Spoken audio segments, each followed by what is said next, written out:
of course, a term like intersectionality sounds very academic, and it was developed, the term was developed within an academic context. But the ideas underlying the terms came from grassroots activism.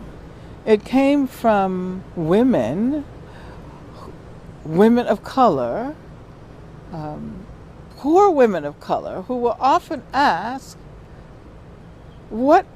how do you position yourselves? How do you think of, are you a woman? Or are you black? Are you a woman or are you Puerto Rican? And of course, many of us responded, we can't separate the fact that we are women, we are black and Puerto Rican, and we are standing up against capitalism and imperialism. So the very notion of intersectionality came from grassroots women of color who were responding to the white feminism, the feminism that was raised as white, although it was unacknowledged, that racialization was unacknowledged. So I think it's so important, particularly when we think about such terms as intersectionality, to see the imprint of activism on scholarship, and not to forget the genealogies, the roots. And I think that it's academics who often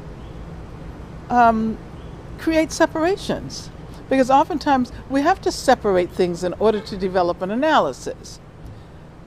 But academics often make the mistake of thinking that what is isolated for the purpose of analysis is not as isolated in social reality.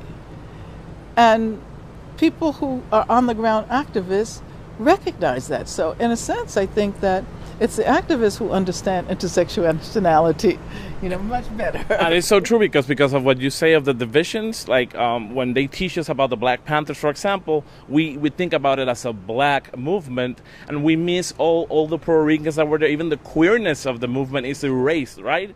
And then we lost it because of the shuffle in the academic thinking. Like those terms divide us instead of uniting, and then intersections comes in, and it also becomes like this other thing